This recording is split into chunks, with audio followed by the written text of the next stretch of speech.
Thank you very much, Manoj. I'm delighted to be here this morning, and my sense of elation is on account of many factors. One, I think that whenever the government makes a success of a scheme, the government's success quotient, if I may define it as such, is dependent on the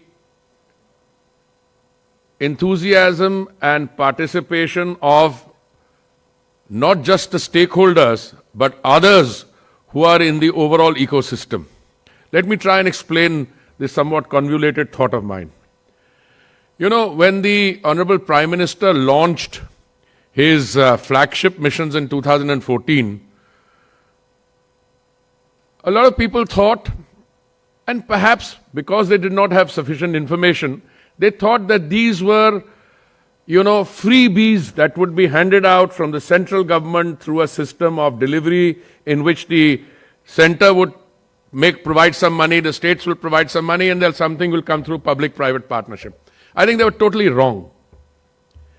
Because if you look at the architecture of our schemes, many of them actually, you could argue, should not have been designed by the center. Because land, for instance, is a state subject. What is the center doing?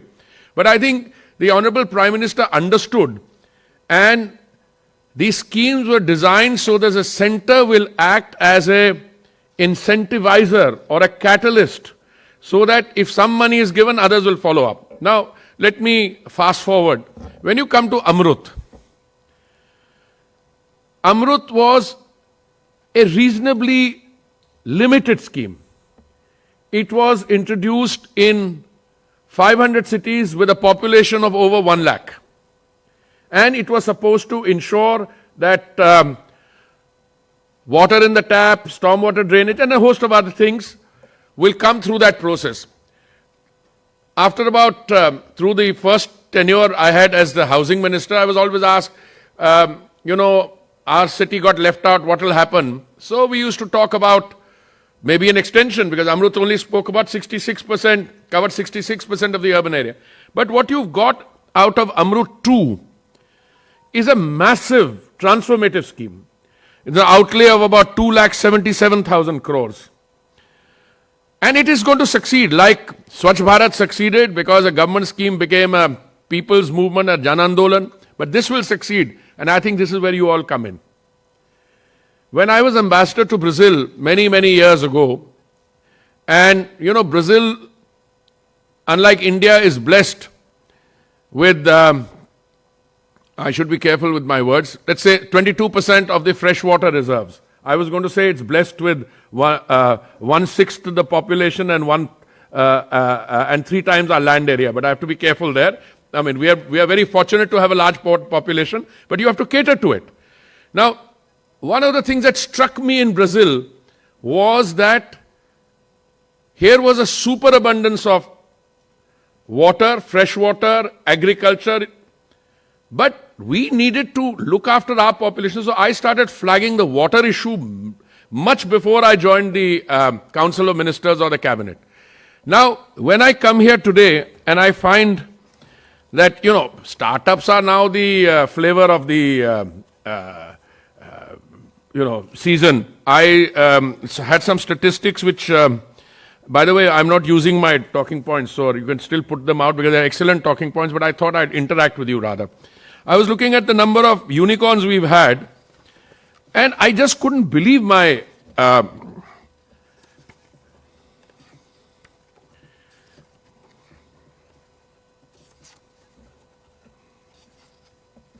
it'll come back to me in a minute. I'm here somewhere in my notes.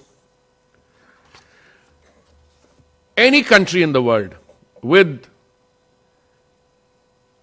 our challenges or which has technology and has people using technology would be proud of these figures. But what is it that we are hoping to do through this interaction today? Now, I don't know, I was not here for the earlier part, and I'm sure you've covered some of the things, but what I 3 unicorns. Page 3, okay, good. See, this is what you need good research assistance from, because I decided not to use the notes, and I decided I needed to use the notes. Yeah.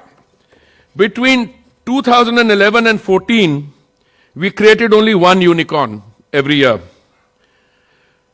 This figure rose from 2015 onwards. We had 4 new unicorns in 2015, 8 new in 2018, 9 new in 2019, 10 new in 2020, and a whopping 42 new unicorns in 2021. My God, when I saw this figure this morning, I can tell you, I have seen a lot. I spent 39 years in the Foreign Service, I've traveled a lot. But when I saw these figures, I was just startled. And I said, look, there is something. And I'll share another experience with you. And this water issue and I want to come back because there's some very good points which I think what our cities need to do. That's my experience there. But before I come to this, I've been through several experiences in my life. One is an experience which is a purely inward-looking government experience. That we in government know what is good. We in government know what is best for you. We in government will tell you when we are ready, and we are not ready to tell you everything. That is one experience. The other experience is you put everything in the public domain. That there is no such thing as classified or anything. And I find that over the decades that I've been in some job or the other, I find that whenever you're interacting with younger people, you have a pendulum swing which goes. When my daughter went to a very famous university, I once asked her, how's it going? Do you have a lot of friends? She said, yes, but we don't talk about work. So I said, why? He said, for the fear that I might give an idea away. My God, that is when you are really, innovating with a thought a minute, then you are, because, no, it's not that they will keep the idea to themselves as the government sometimes does, Manoj. Sorry. I mean, you put in a lot of years, Tara's also put in years, but I put in more years. No, they will take the idea and then have a startup.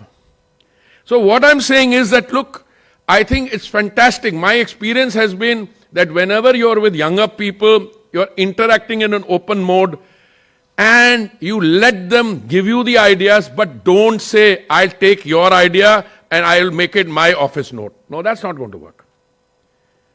Because what will happen in that case is that you will end up sending a proposal which is half-baked. By half-baked, I mean, because I haven't thought the idea through. I just want to show off that I've got his idea, and then I can. So my advice to all my colleagues is, let's have a discussion. You run with the idea. And run with the idea, I'm telling you, today I'm very convinced, in all the issues, certainly in respect of the Housing and Urban Affairs Ministry, it's not going to run without the stakeholders.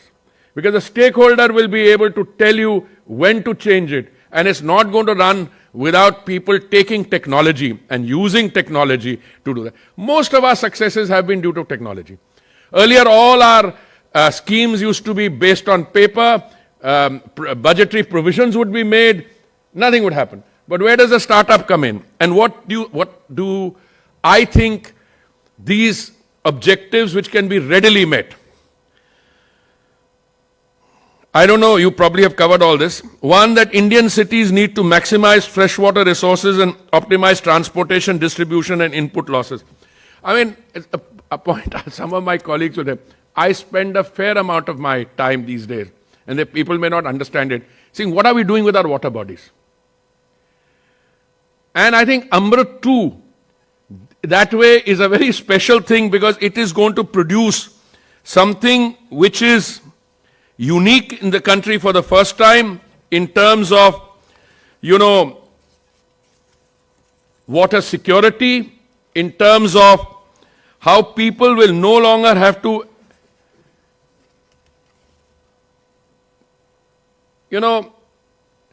agonize. I think that's the word, on where it's going to come from.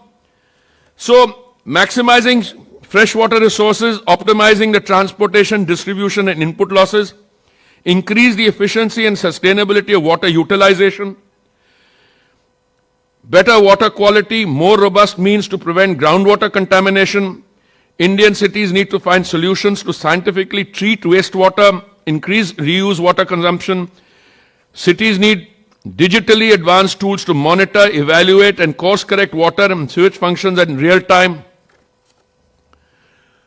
Now, if you look at these 4 or 5, 6 things I've read out, who in the ultimate analysis will be responsible for delivering this? It's very easy for me to turn around and say this is the urban local body's job. Okay? Urban local bodies say, well, this is within my remit, this is not. So this is where I think all of you come in. You have startups, you have an evaluation of the absolute ground reality, you have an evaluation of the potential and what you can deliver. And when I watch and I study what has been done so far and what you all are doing, so I'm delighted on many counts. First is, I think this is the first startup in our water area. We are sure about that. You haven't done something that we are claiming credit and Jal Shakti Ministry may have already.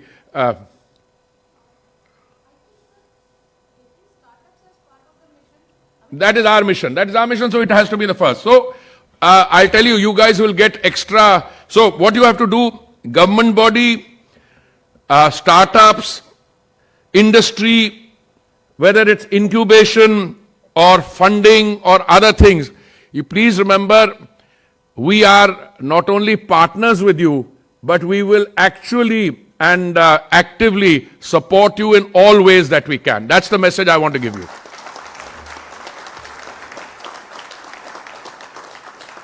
Now, you will set up platforms.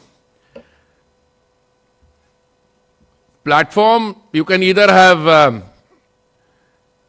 instant satisfaction that you've got a framework or a platform, or you can have fire in your belly, which means you are always looking at ways and means of scaling up and replicating these innovative solutions. So, and I think India, that is what is going to take India not only to the how do you say, the apex, the summit of this startup world. And I can tell you, I have watched, even in the last 2-3 years, we have, because we have a robust democracy and we have developmental challenges, we also have, to look at security and other concerns. Very often, if every department gives its thinking in silos, you end up having what I call, and don't quote me on this, a war of the silos. But actually, it's a robust process, and through that we navigate decisions and we come to good decisions. I think in our drone policy in particular, I was delighted after the initial hesitation, because this is a new technology and you will find that India will be the leading, not only in terms of drone technology, but manufacture, etc. Equally, when it comes to the water area, any solutions you find here through your startups, well, you already have a fairly large canvas to cover in terms of India, a large country with a population of 1.34 billion. But I would say something more. You look at the kind of countries which could use your technology and your, innovative ideation and solution. I think the world is, I'm looking at my friend here who's now dealing with the NI, National Institute of Urban Affairs of this UN. I mean, I think you should take some of our youngsters, those who have the inclination, put them on South-South development platforms. By South-South, I mean, you just have a international webinar, organize something, let them demonstrate their solution.